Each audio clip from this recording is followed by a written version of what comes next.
Bonsoir, fidèles auditeurs, fidèles auditrices de la chaîne Les Semeurs du Royaume. Nous continuons dans notre série de Le Royaume de Dieu, parlons-en. Donc, nous allons aujourd'hui faire le récap, c'est-à-dire faire le récapitulatif de tout ce que nous avons dit jusqu'à présent. Donc, la première partie de ce que nous avons vu, nous allons aujourd'hui récapituler, mais ce ne seront que les principes que nous allons faire ressortir. Nous avons vu, durant ces 13 vidéos passées, nous avons vu le thème « Découvrir l'origine et l'objectif de l'homme ». Donc, aujourd'hui, nous allons toucher les principes, les 11 principes que nous avons ressortis au travers de ces différentes vidéos. Nous allons les étayer simplement et puis pour que nous puissions retenir quelque chose avant de passer à un autre chapitre, avant de passer à une autre partie où nous parlerons toujours et bien entendu du royaume de Dieu.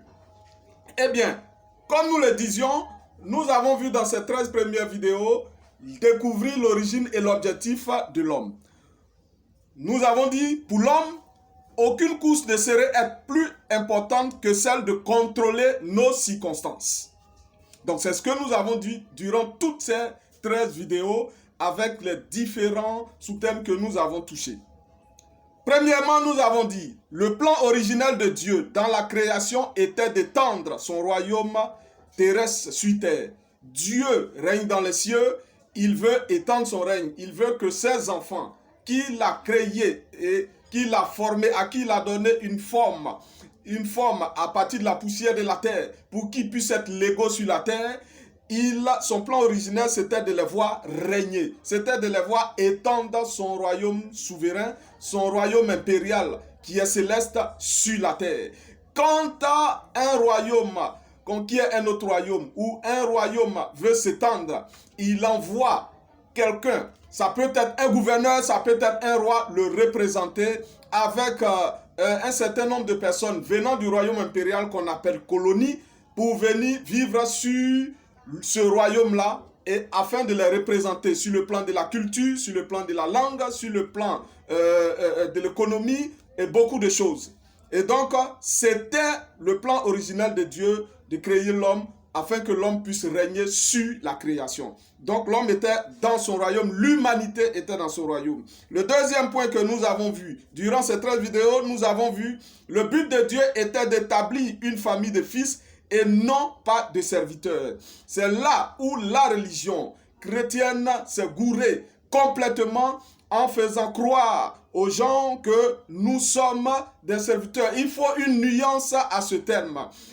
Un enfant, un fils de roi peut dire à son père ou une reine peut dire à son roi, à son mari, je suis ta servante ou je suis ton serviteur, mais pas dans le sens péjoratif. Parce que dans le royaume des cieux, il n'y a pas de sujet. Tous les habitants du royaume des cieux sont des rois et il n'y a pas d'esclaves. Parce que la religion emploie le mot serviteur dans le sens d'esclave. Ce n'est pas dans l'idée originelle de Dieu. Le troisième point que nous avons vu que le dessein de Dieu n'était pas d'établir un royaume de sujets, mais un royaume de fils. Comme nous le disions, il n'y a pas de sujet, comme dans le royaume terrestre, dans le royaume des cieux. Dans le royaume des cieux, il y a le roi des rois, qui est notre Dieu, qui est descendu sur terre en tant que Jésus-Christ de Nazareth, qui est l'impérial. Et tous les habitants de son royaume sont des rois. Donc vous voyez la différence avec un royaume terrestre. Tous les habitants du royaume des cieux sont des rois. Parce que chacun d'eux a un royaume qu'il gère. Chacun d'eux passe sur un territoire qui lui a été donné par le roi impérial là pour régner. C'est-à-dire chacun de nous a un don qu'il doit manifester, a un domaine d'influence qu'il doit manifester. C'est ça le royaume de chacun. Donc ce n'est pas une histoire de sujets d'esclaves qui vont rester là éternellement à faire des corvées pour le plaisir de la cour royale. Non, Dieu n'a pas fait les choses ainsi. Quatrième point que nous avons vu, l'intention de Dieu n'était pas d'établir un Commonwealth de chrétiens, mais de citoyens. Un ensemble de citoyens. Tous les habitants du royaume de Dieu sont les citoyens. Vous allez prendre une colonie d'Anglais qui se trouvent en Namibie ne sont pas des sujets, ce sont des citoyens qui sont dans un autre territoire et qui représentent culturellement, socialement, qui représentent sur le plan de l'économie ou sur d'autres plans, sur le plan linguistique, leur royaume d'origine. Donc, le royaume des cieux n'est pas un regroupement de chrétiens comme la religion a voulu faire croire. Ce sont des citoyens et qui ont des royaumes sur lesquels ils règnent. Cinquième point que nous avons vu dans ces 13 vidéos passées, le projet de Dieu ne consistait pas à établir une religion, mais des relations. Nous l'avons dit et nous le répétons. Toutes les religions sont des créations humaines pour pouvoir atteindre Dieu par leurs efforts. Mais ce n'est pas dans la pensée, ce n'est pas dans le dessein originel de Dieu, ce n'était pas dans la pensée originelle de Dieu. Le projet de Dieu, je répète, ne consistait pas à établir une religion, mais des relations. La relation qui a été perdue depuis le jardin d'Éden, c'est ce que le Seigneur Jésus est venu rétablir. Jésus n'est pas venu créer une religion qu'on appelle le christianisme. Dieu n'a pas demandé à ce qu'une religion comme l'islam soit créée. Dieu n'a pas demandé à ce que le saintoïsme, la scientologie, la foi Bahá'í et toutes les religions animistes soient créées. Non, ce sont les hommes qui ont pris sur eux de faire cela. Ce que Dieu veut rétablir, c'est la relation qui a été rompue depuis la rébellion d'Adam et Ève. Et donc, c'est ce que nous avons vu en cinquième point. En sixième point, nous avons vu que le dessein de Dieu et son intention était de gouverner le visible par l'invisible. Et ce, par l'invisible vivant dans le visible. L'homme, esprit, l'homme a été envoyé sur la terre. Mais pour qu'il puisse régner sur la terre, il fallait qu'il soit visible. Parce que c'est le moyen légal pour pouvoir intervenir sur la terre. Si l'homme n'avait pas de corps physique, si Dieu n'avait pas fait un corps physique à l'humanité, l'humanité ne pouvait pas régner. Comme nous le rappelions, à l'origine, c'était que l'homme règne sur tout ce qui est la création. C'est pourquoi vous allez voir dans les Écritures, en Genèse 1 et 2, vous allez voir que c'est Adam qui a donné le nom aux animaux. Donc les arbres devaient lui obéir, le soleil, et tout ce qui est création devait lui obéir. Et c'était ça le plan originel de Dieu. Donc il allait utiliser le visible, c'est-à-dire le corps qu'il avait donné. Et lui, depuis l'invisible, il allait conduire les choses, continuer à gouverner au travers de l'homme qu'il a déposé. Donc c'est l'invisible qui vit dans le visible, c'est pas lui que Dieu dirigeait, c'est nous, les hommes, qui sommes l'invisible que Dieu utilise dans le visible pour conduire les choses. Mais tous ceux qui resteront en dehors du règne de Dieu ne peuvent pas entrer dans cette opération. Ce que je souhaite pour vous, c'est que vous reveniez dans la maison du Père afin qu'il puisse vous utiliser pour continuer à régner au travers des différents dons qu'il vous a accordés, qui constituent votre royaume. Le septième point, c'est que les êtres humains ont été créés pour exercer la domination sur la terre et sur toute création qui y vive, comme nous le disions. Donc, les êtres humains ont été créés pas pour dominer chacun sur l'autre. Ça, c'est la mentalité grecque qu'il a envoyée. Et la domination de l'homme sur l'homme. Ensuite, ils ont créé la démocratie, la loi du nombre, et tout ça. C'est la création des hommes. Le dessein originel de Dieu.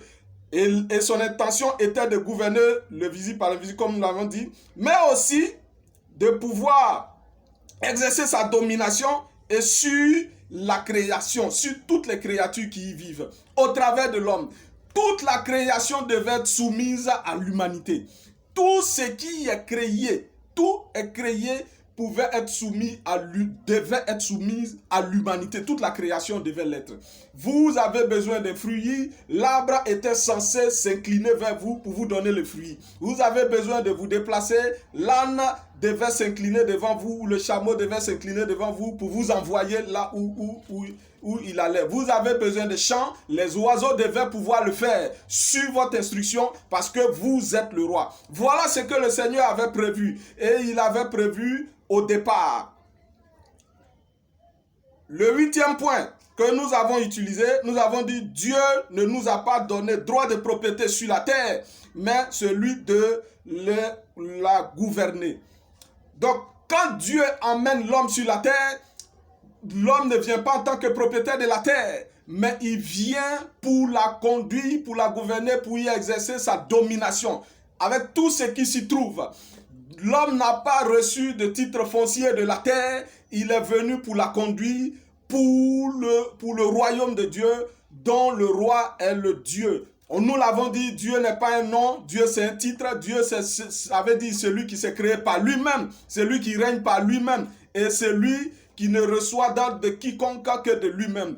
Dans le royaume des cieux, il n'y a pas de conseil, il n'y a pas de notabilité, il n'y a pas d'assemblée nationale. Dieu est le roi, c'est lui qui décide de tout. C'est sa voix, c'est sa parole qui devient la constitution, qui est devenue la constitution du royaume de Dieu que nous avons appelé, que les gens ont appelé abusivement la Bible.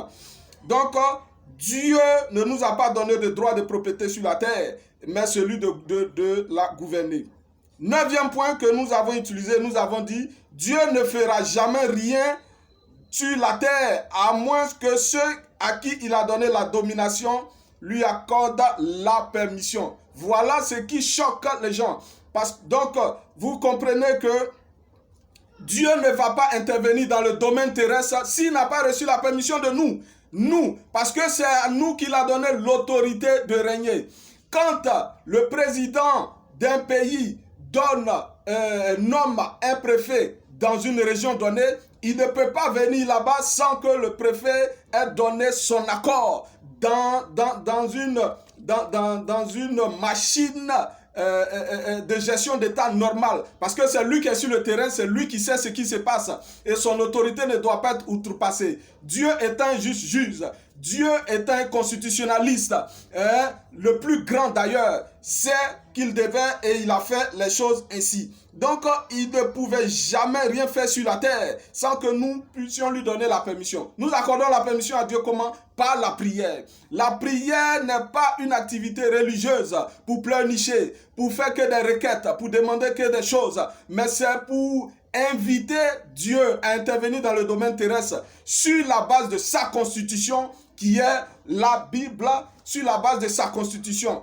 Sur la base de la constitution, on demande à Dieu de venir intervenir légalement sur la terre. C'est ça l'essence de la prière. Ce n'est pas une activité religieuse. Au 10e point, nous avons dit Dieu peut tout faire, mais parce qu'il nous a donné l'autorisation de régir la terre, il ne peut délier sur elle que ce que nous permettons.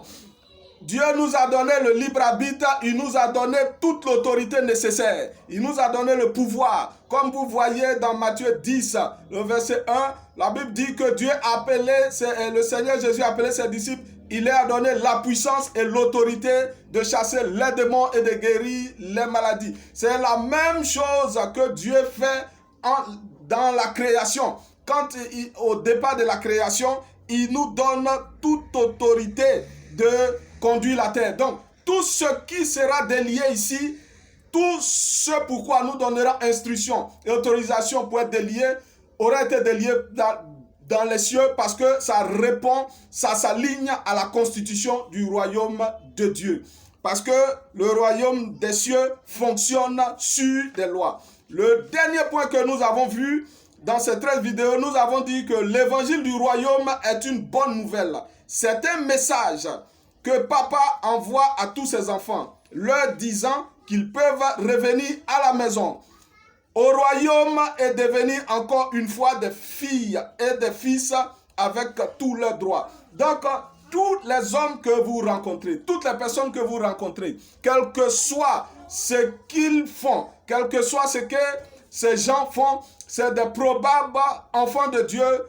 Ils se sont mis eux-mêmes dans le domaine de la création ou de la créature, mais c'est des probables enfants de Dieu parce que s'ils prennent la décision de revenir dans le royaume en acceptant le règne de Dieu par Jésus-Christ, ils reviennent à la maison, ils deviennent enfants de la cour royale, ils deviennent enfants du royaume et ils commencent à recevoir les instructions pour conduire leur royaume, pour régner dans leur royaume. Et donc, nous avons fait le récap des 11 points que nous avons touchés durant ces 13 vidéos parce qu'il était important de revoir ces 11 principes avant de passer à une autre étape. Bénédiction à vous. Revoyez ces vidéos, revoyez cette dernière vidéo pour voir les principes, revoyez toutes les vidéos afin que vous puissiez régner, vous puissiez dominer et que vous ne traversez pas cette vie comme un fantôme, mais vous laissiez votre impact